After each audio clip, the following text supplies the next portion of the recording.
Welcome to the channel. इस video में आप प्रयागराज के इतिहास के बारे में कुछ संक्षिप्त जानकारियां प्रयागराज के शहीद चंद्रशेखर आज़ाद पार्क, जिसे कंपनी बाग भी कहा जाता है, में होने वाली लाइट शो के माध्यम से जानेंगे। वीडियो को अंत तक जरूर देखें।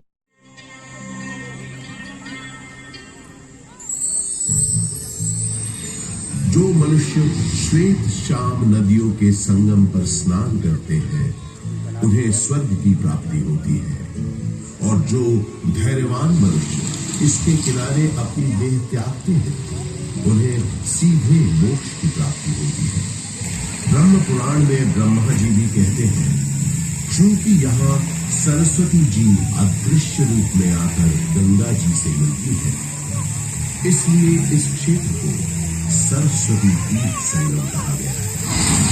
बृहन्नारदीय पुराण में भी एक प्रसंग मिलता है कि एक बार जब देवर्षि नारद ने ब्रह्मा जी के पुत्र सनक जी से पूछा कि सर्वोत्तम तीर्थ कौन सा है, तब उन्होंने बताया कि समुद्र पर्यंत पृथ्वी पर जितने पुण्य क्षेत्र विद्यमान हैं, उनमें प्रयाग नामक तीर्थ सबसे उत्तम है।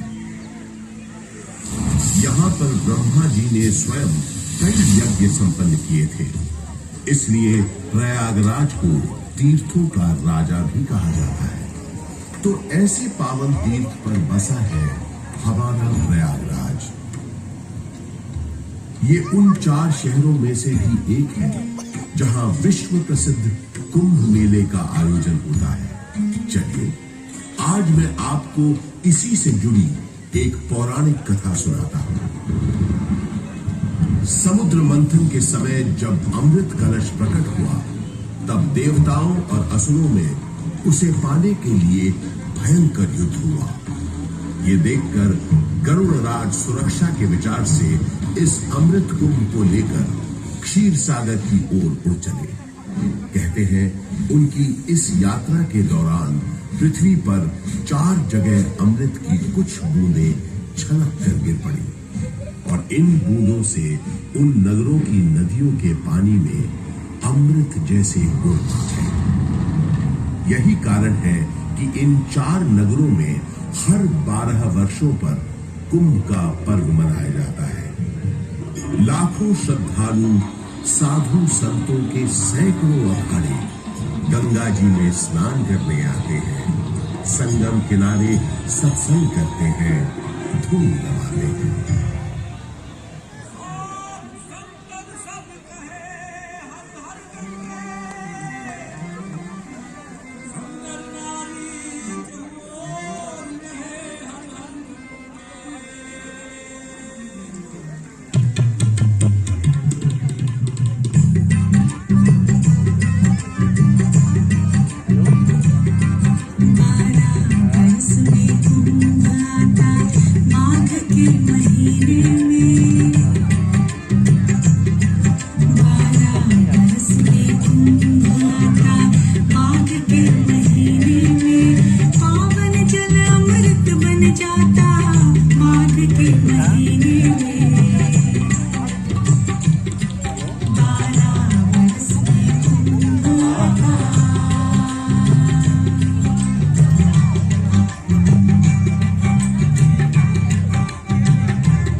के महीने में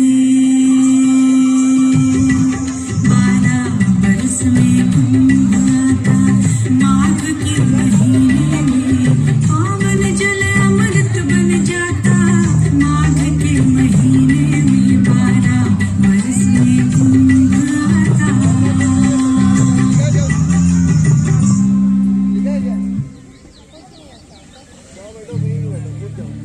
ये इस भूमि का सौभाग्य ही है कि जब भगवान श्री राम ने वनवास के लिए प्रस्थान किया तो सबसे पहले प्रयाग स्थित ऋषि भारद्वाज के आश्रम आए।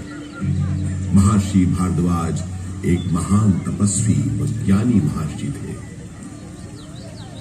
रामचरितमानस में गोस्वामी तुलसीदास जी ने लिखा है कि भारद्वाज मुनि बसहि प्रयागा, अर्थात भारद्वाज मुनि का निवास स्थान प्रयागराज है। ऐसा माना जाता है कि भगवान श्री राम ने वन जाते समय यहाँ रात्रि निवास किया था। भारद्वाज ऋषि ने भगवान राम को विदा करते समय बताया था कि आगे जाने पर आपको एक बरगद का पेड़ मिलेगा जिसे शाम वट कहते हैं। इसके नीचे बहुत से सिद्ध पुरुष निवास करते हैं। ये शाम वट ही आज का अक्षय वट है।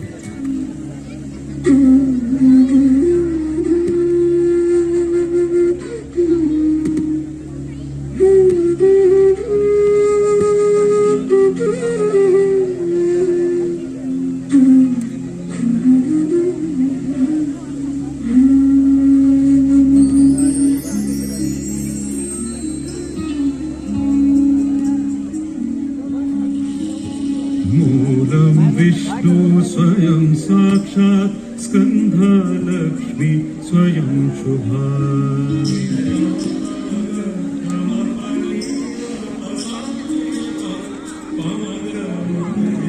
मूलं विष्णु स्वयं साक्षात् स्कंधा लक्ष्मी स्वयं शुभा।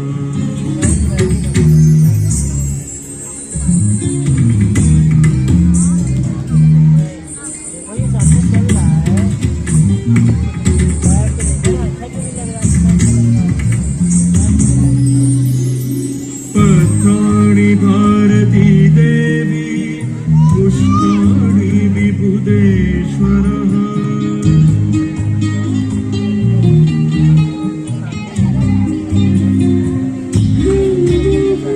पत्राणि भारती देवी पुष्पाणि विबुधेश्वरः। ब्रह्माण्डानि सर्वाणि सर्वधानि ब्रह्माण्डानि सर्वाणि सर्वधारे हरे प्रभु।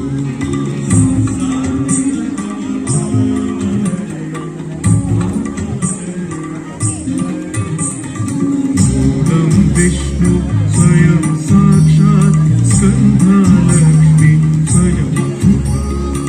मूलं विष्णु स्वयं साक्षात् स्कंधा लक्ष्मी स्वयं शुभा। वट की जड़ें स्वयं साक्षात विष्णु है, शाखाएं स्वयं मंगलमयी लक्ष्मी है। उसके पत्तों में देवी सरस्वती वास करती है तो उसके पुष्पों में भगवान शंकर। चतुरानन ब्रह्मा जी इसके फल हैं और विष्णु जी इन सब का आधार है।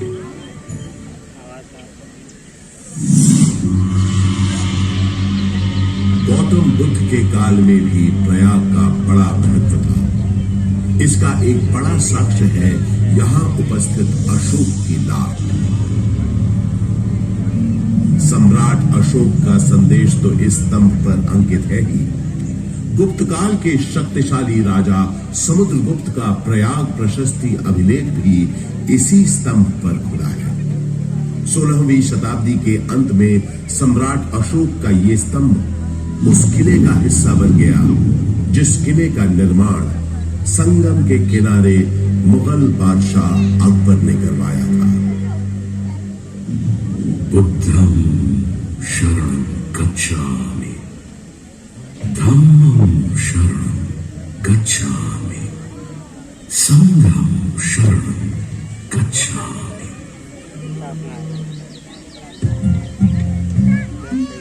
हजारों वर्ष पुराने इस प्रयाग नामक नगर के आध्यात्मिक और धार्मिक महत्व से बादशाह अकबर इतने प्रभावित हुए कि उन्होंने यहाँ एक नया शहर ही बसा दिया और उसका नाम रखा इलाहाबाद, जो वक्त के साथ साथ बन गया इलाहाबाद।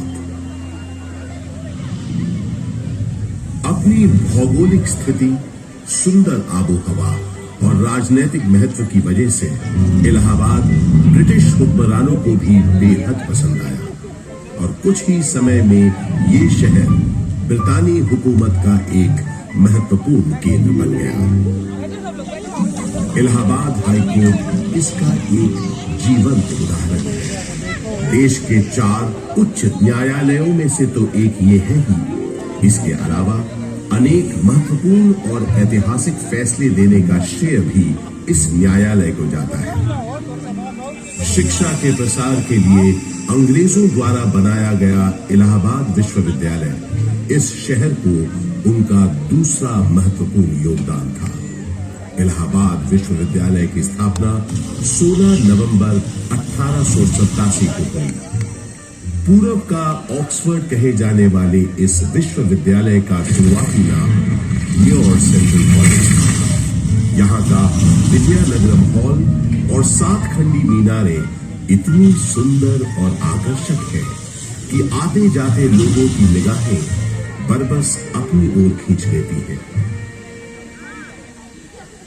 20वीं सदी की शुरुआत से ही इलाहाबाद हिंदी साहित्य का एक बहुत बड़ा केंद्र बनकर उभरा। ऐसी ही कुछ प्रसिद्ध शख्सियतों के नाम एकाएक तब याद आते हैं जब इस शहर से जुड़े साहित्यकारों की बात होती है, जैसे हास्य व्यंग के मशहूर शायर अकबर इलाहाबादी साहब, फिराक गोरखपुरी जो उर्दू के जाने माने शायर तो थे ही, अंग्रेजी भाषा के भी प्रकांड पंडित थे, महादेवी वर्मा हिंदी की सशक्त कवियत्री जो आधुनिक मीरा के नाम से भी जानी गई, सुमित्रा नंदन पंत हिंदी साहित्य के छायावादी युग के महत्वपूर्ण स्तंभ, मधुशाला के लेखक और हिंदी साहित्य के पुरोधा कवियों में से एक हरिवंश राय बच्चन और अपने नाम ही के अनुरूप हिंदी भाषा के निराले कवि सूर्यकांत त्रिपाठी निराला, जिनकी ये कविता तो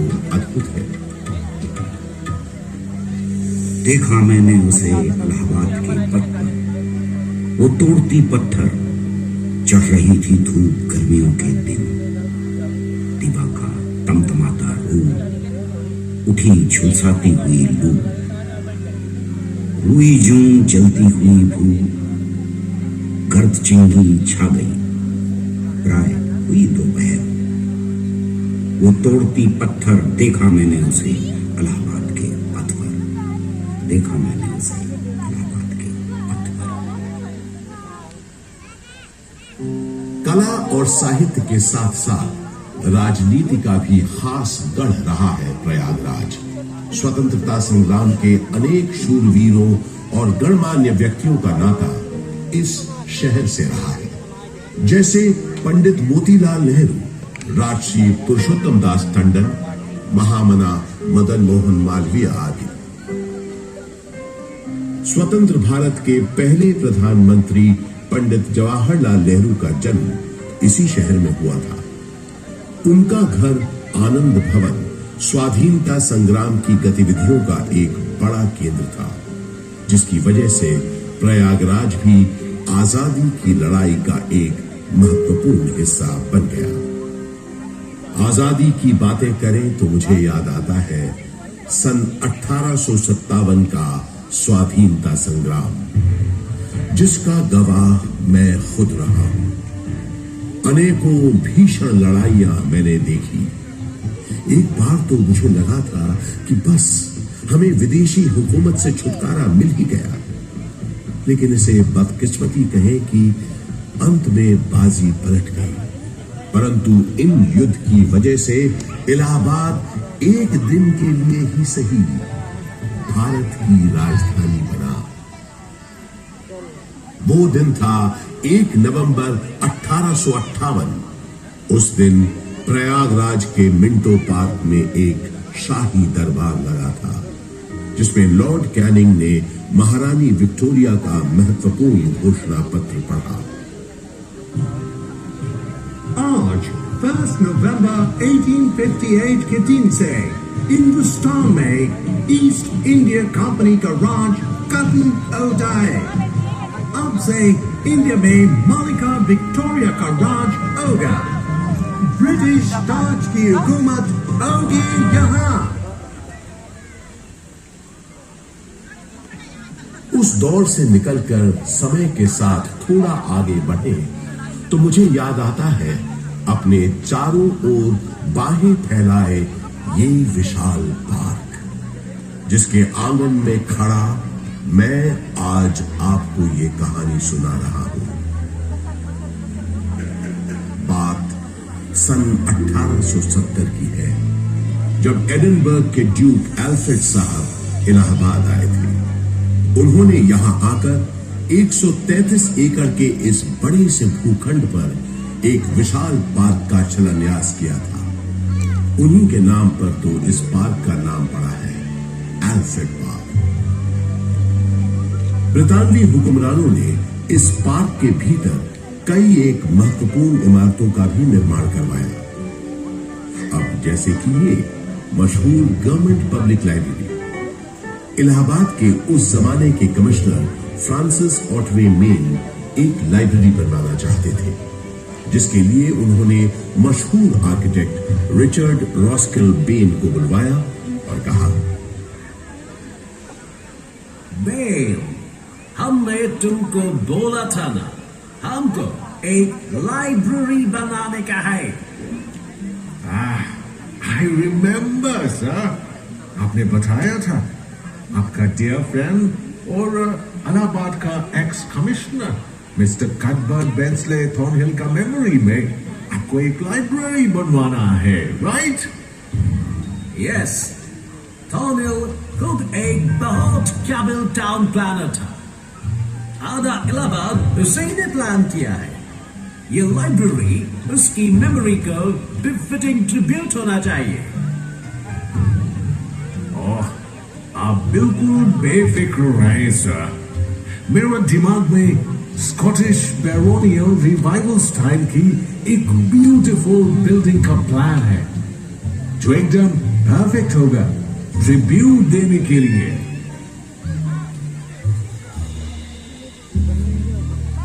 वादे के मुताबिक श्रीमान बेन ने एक बहुत ही खूबसूरत इमारत बनाई, जिसे उस जमाने में थॉर्नहिल मेन मेमोरियल के नाम से जाना जाता था। और आज हम इस शानदार इमारत को गवर्नमेंट पब्लिक लाइब्रेरी के नाम से जानते हैं। यहाँ इस लाइब्रेरी में लगभग 1.25 लाख से भी ज्यादा किताबें और अन्य ऐतिहासिक दस्तावेज मौजूद हैं। पूरे उत्तर प्रदेश में सबसे बड़ी लाइब्रेरी यही है। विक्टोरिया मेमोरियल कोलकाता में है, ये तो सब जानते हैं, लेकिन उससे थोड़ा छोटा मगर बेहद सुंदर विक्टोरिया मेमोरियल यहाँ प्रयागराज में भी मौजूद है। ये बात बहुत कम लोग जानते हैं। इसी पार्क के अंदर महारानी विक्टोरिया की याद में बनी सफेद संगमरमर की इस न्यू गोथिक शैली की छतरी या कैनोपी का निर्माण सन 1905 में हुआ था, और इसी कैनोपी में उनकी 7.5 फुट ऊंची मूर्ति का अनावरण अगले साल 1906 में हुआ। आजकल वो मूर्ति लखनऊ म्यूजियम में रखी है। इसी विक्टोरिया मेमोरियल के बगल में अंग्रेजों ने एक बैंड स्टैंड भी बनवाया। उस जमाने में ब्रिटिश सरकार के ज्यादातर जलसे और दावतें इसी पार्क में हुआ करती थी। उन कार्यक्रमों के दौरान यहाँ पुलिस बैंड बजाने का रिवाज था। इस संगीत का आनंद अंग्रेजों के साथ साथ कुछ रईस और रसूखदार इलाहाबादी भी लेते थे। ऐसा माना जाता है कि ये बैंड स्टैंड अंग्रेजों को एक बंगाली सज्जन बाबू नीलकमल मित्रा ने भेंट किया था।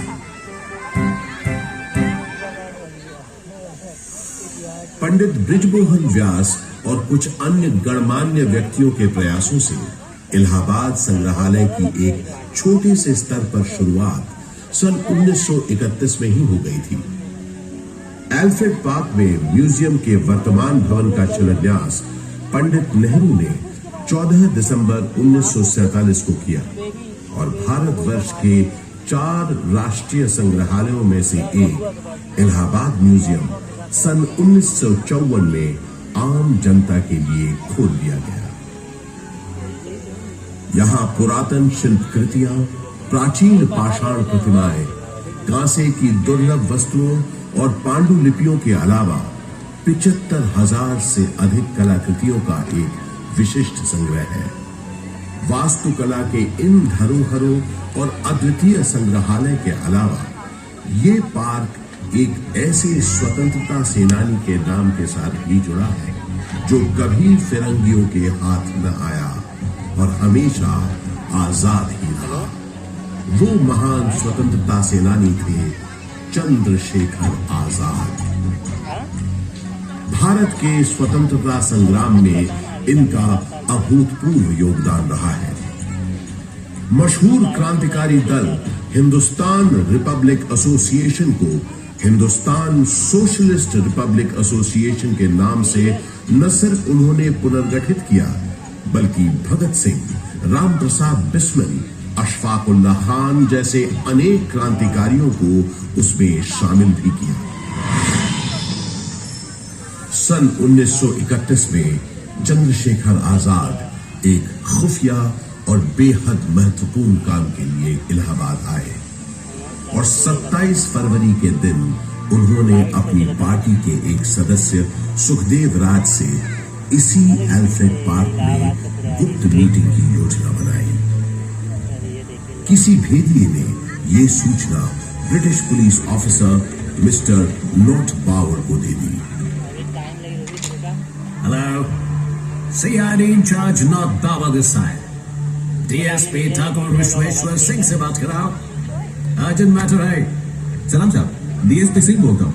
Singh, 30 आम सिपाही लेकर एल्फ्रेड पार्क के पास मिलो फौरन। आपका मतलब कंपनी बाग? Yes, कंपनी बाग। क्वेश्चंस पूछ के टाइम मत वेस्ट करो, जल्दी करो। इस गद्दारी से बेखबर आजाद कंपनी बाग पहुंच चुके थे और पार्क में छुपे हुए थे। सुखदेव राज भी इलाहाबाद में अपने छुपने के ठिकाने से निकलकर उनसे मिलने तयशुदा जगह पर पहुंच गए। आजाद कहीं दिख नहीं रहे थे। सुखदेव ने उन्हें ढूंढना शुरू किया और आखिर वो दोनों मिल गए। गुरुजी, गुरुजी, गुरुजी। सुखदेव, किसी ने तुम्हारा पीछा तो नहीं किया? आप निश्चिंत रहें गुरुजी, मैंने यहाँ आते वक्त पूरी सावधानी बरती है। शाबाश सुखदेव, शाबाश। मैंने तुम्हें यहाँ बहुत जरूरी मंत्रणा के लिए बुलाया है। जी बताइए। मैं चाहता हूँ कि तुम और तुम्हारे 4-5 विश्वास पात्र साथी आजाद और सुखदेव की बातचीत शुरू हुए ज्यादा देर नहीं हुई थी कि नॉट बावर 30 राइफलधारी सिपाहियों के साथ यहाँ पहुंच गया। Mister Chandrashekhar Tiwari, you have been surrounded by police.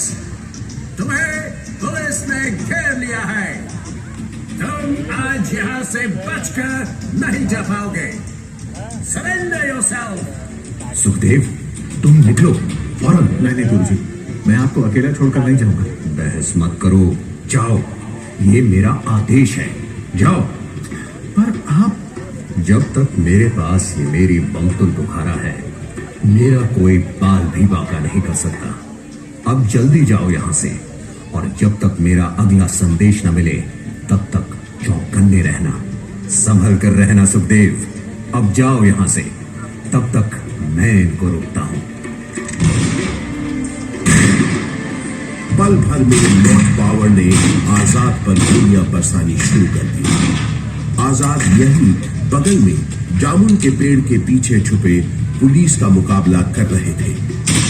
जख्मी होने के बावजूद उस दिन उनकी गोलियों से नॉट बावर और डीएसपी सिंह दोनों घायल हुए।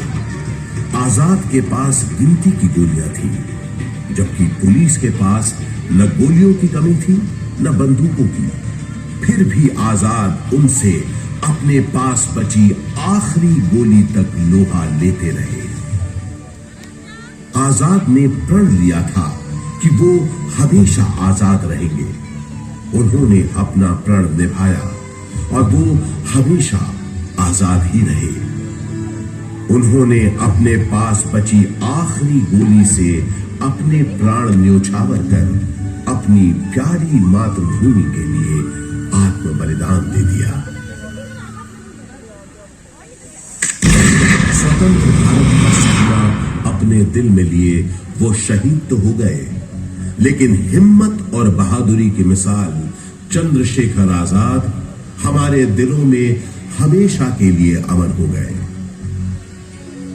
आज हमारा भारत देश एक स्वतंत्र देश है, तो उसका श्रेय शहीद आजम चंद्रशेखर आजाद जैसे लोगों के उत्सर्ग को, उनकी शहादत हो जाता है, जिन्होंने अपनी जान से भी ज्यादा प्यारी मातृभूमि के लिए हंसते हंसते अपने प्राणों की आहुति दे दी। आजाद अक्सर कहा करते थे, अंग्रेजों की गोलियों का हम सामना करेंगे। हम आजाद थे, आजाद हैं, आजाद ही रहेंगे।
अब